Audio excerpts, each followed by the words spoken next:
Hello दोस्तों। जैसा कि मैं नॉर्मली एजुकेशन वीडियो बनाता हूं, लेकिन मेरे कुछ मित्र, फॉलोअर्स और मिलने वालों ने एक क्वेश्चन मेरे सामने खड़ा कर दिया। उसकी वजह से आज मेरा ये वीडियो एजुकेशन ना होते हुए दूसरे टॉपिक पे। जी हाँ, आप सही समझ रहे हैं, ये टॉपिक है शेयर मार्केट। एक्चुअल में मैं एक डेटा आपके सामने पेश करता हूँ। बिफोर 2020 मीन्स कोरोना महामारी से पहले की बात अगर करें, तो पर मंथ केवल 1 से 1.5 लाख अकाउंट खुला करते थे, जैसा कि सेबी का रिकॉर्ड बताता है। लेकिन after that, per month means after that lockdown, in the lockdown, SEBI के रिकॉर्ड के हिसाब से पर मंथ 5 से 6 लाख डीमेट अकाउंट खोले जा रहे हैं। इसका मतलब जो पब्लिक है, पॉपुलेशन है हमारी, वो आकर्षित हुई है शेयर मार्केट की तरफ। अब शेयर मार्केट की तरफ आकर्षित हुई है, इधर बिजनेस डाउन हुआ और हम लोग शेयर मार्केट की तरफ आकर्षित हुए, इसका मतलब कुछ ना कुछ तो यहाँ है। अच्छा, एक चीज़ और मैं आपको बता दूं। पहला एक टाइम था, शेयर मार्केट नया तो है नहीं, अ, कई सालों से चल रहा है। पहले ऑफलाइन हुआ करता था, हम ब्रोकर के पास जाते थे, एक पेपर साइन किया करते थे और शेयर खरीदते थे। उस समय होता क्या था, हमको पता ही नहीं होता था कि हमने शेयर तो खरीद लिया, आज इसका रेट क्या है, कल इसका रेट क्या होगा। ब्रोकर पर ही हम पूरी तरह से डिपेंड होते थे। और उस समय, बल्कि कुछ लोग तो आज भी कहते हैं कि शेयर मार्केट घाटे का सौदा है। लेकिन घाटे का सौदा तब था जब हमें कुछ पता नहीं होता था। आज का क्या है, ऑनलाइन सब कुछ हो गया है और ब्रोकर नामात्र रह गए हैं। पहले ब्रोकर की फीस भी बहुत हाई हुआ करती थी। आज के टाइम में एक नॉमिनल फीस है, बड़ी मिनिमम सी फीस है, 10-20 रुपए का एक पे आउट होता है। तो इसके और इसके अलावा हर चीज़, सारी चीज़ें हम लोगों की आंखों के सामने रहता है। आंखों के सामने से मतलब, अ, हमने एक डिमांड अकाउंट खोल लिया अगर किसी भी ब्रोकर के थ्रू, तो किस चीज़ का क्या रेट है, कितना अप हुआ, कितना डाउन हुआ, सारी चीज़ें हम अपने आंखों के सामने देख सकते हैं। ठीक है। अच्छा, अब मैं बात बताता हूँ कि लोग इसकी तरफ आकर्षित क्यों हुए। जहाँ तक मेरा आइडिया है और जितना मैं इस पर रिसर्च किया, उससे ये पता चलता है कि लोगों का रोजगार गया, लोगों की जो सोर्स ऑफ इनकम थी वो कम हुई और खर्चे, मुझे नहीं लगता कि खर्चे ज़्यादा कम हुए। तो लोगों ने एक नया सोर्स ऑफ इनकम सर्च करना शुरू किया।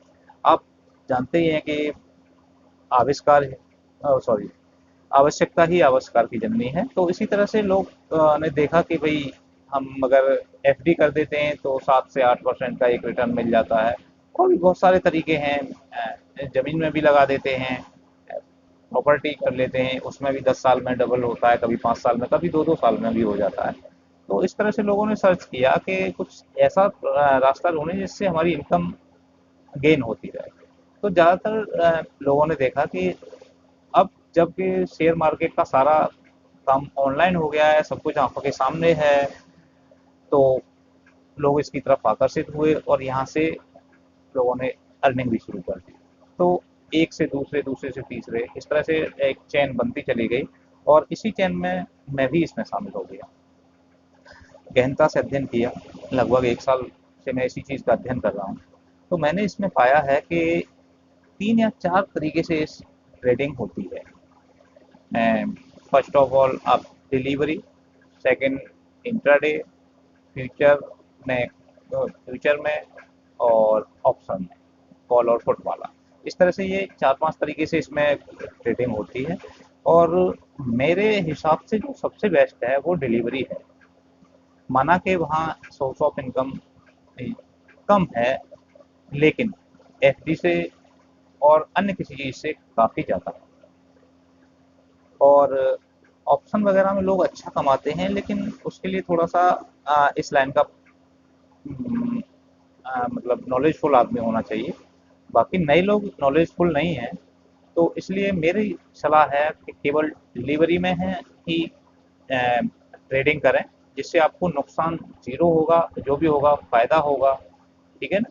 अच्छा, एक चीज़ और मैं बता दूँ, इसका जो होता क्या है, कंपनियां शेयर क्यों बेचती हैं, क्यों हमको फायदा दे रही हैं, ये हमको भी सोचना चाहिए। तो मैं एक छोटी सी बात बता दूं, देखिए जिस कंपनी के जितने ज़्यादा शेयर होंगे उसकी विश्वसनीयता उतनी ज़्यादा होगी, पहली चीज। ठीक। सेकंड,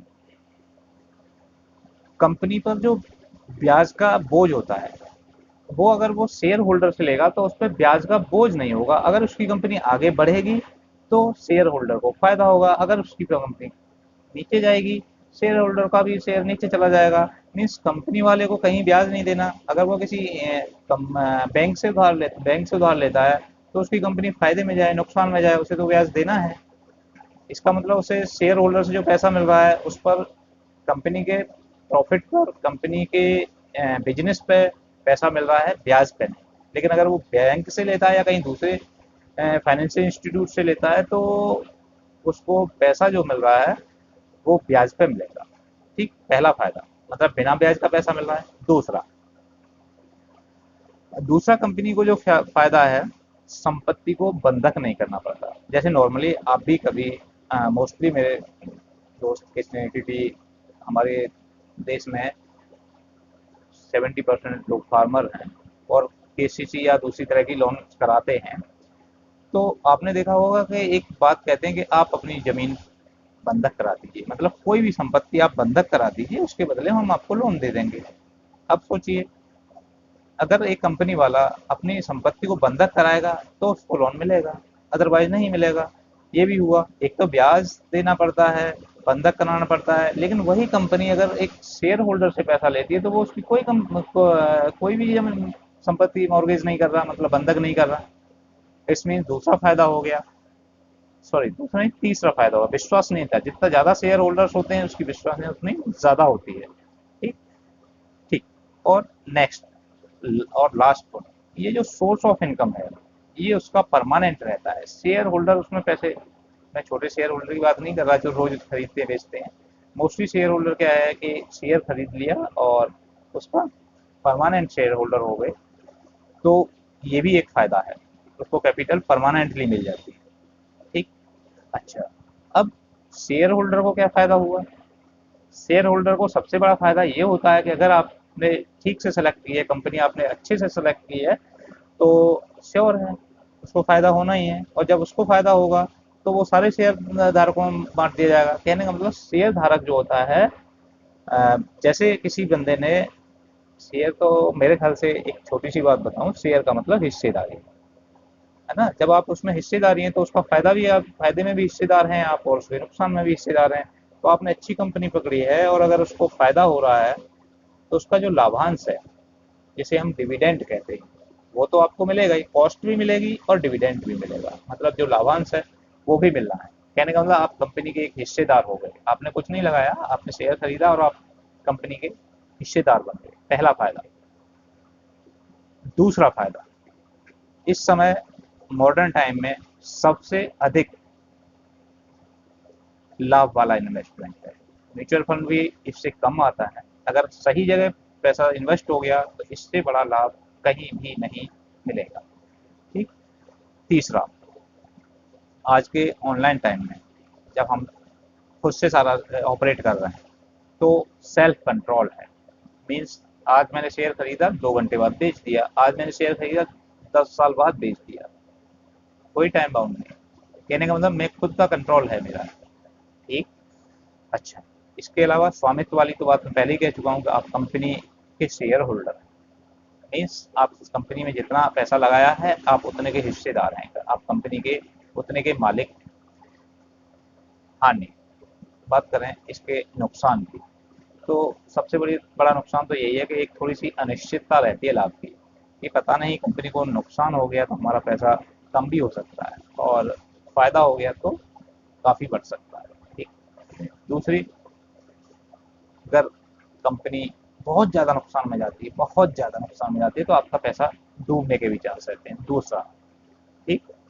यही दो इसके नुकसान हैं। बाकी मेरे हिसाब से कोई बड़ा ड्रॉबैक, इसका बड़ा नुकसान मेरे हिसाब से नहीं है। अच्छा, मैं बात यहाँ उन दोस्तों की कर रहा हूँ जो छोटे इन्वेस्टर हैं, 10 से 50,000 रुपये तक का पैसा लगाते हैं और रोजाना चाहते हैं कि भाई हमको 1, 2 या 5% तक रिटर्न मिल जाए। कहने का मतलब पर डे 1,000, 2,000 रुपये मिल जाए। उनके लिए सबसे बेहतर है आप कुछ सिलेक्टेड कंपनी सेलेक्ट कीजिए, उनके शेयर्स लीजिए और एक लिमिट रखिए, भाई मुझे इसमें 5% लेना है। और जैसे ही दिन 2 दिन में 5-10% का मूवमेंट मंथली चलता रहता है। जैसे ही आपका 5% या 10% का मूवमेंट आपने जो टारगेट रखा है आप होल्ड कर दीजिए, सेल कर दीजिए, उससे दूसरा शेयर रिलेटेड टू कंपनी उठाइए। और हमेशा ब्रांड वो कंपनियां उठाइए जिनके लाभ चाहे कम हो लेकिन अनिश्चितताएं भी कम हो ही ना। आप बड़े ब्रांड लीजिए, आप बड़ी कंपनियां उठाइए। आप ये देखिए कि किस सेक्टर में लाभ ज़्यादा है, किस सेक्टर की कंपनियां ज़्यादा रिलायबल हैं, इस तरह की आप कंपनियां उठाइए। हालांकि मेरे कुछ दोस्त कह रहे हैं मैं इस पर कुछ मोटिवेशनल टाइप का ही वीडियो बनाना चाहूँगा, लेकिन आपके रिकमेंडेशन पर अगर आपको लगता है कि हम भी शेयर मार्केट में जाना चाहते हैं और उसके बाद में आपको गाइडेंस की कमी है, तो जितना भी होगा मैं आपका गाइडेंस करने के लिए तैयार हूँ। लेकिन इसके लिए आपको मुझे रिकमेंड करना होगा, मुझे सब्सक्राइब करना होगा, आपको कमेंट्स डालने होंगे कि जी हम इसके लिए तैयार हैं। आप 50,000 तक की पूंजी लगाइए और भगवान करेगा आप पर डे 1,000-2,000 रुपये का एवरेज आ जाएगा। मीन्स हफ्ते में 4-5 हज़ार रुपये आप इजीली अर्न कर पाएंगे। ठीक है, तो आपके रिकमेंडेशन का इंतजार रहेगा। सब्सक्राइब कीजिए, रिकमेंड कीजिए, मैसेज कीजिए और बाकी चीज़ें आगे हम डिस्कस करते हैं। धन्यवाद।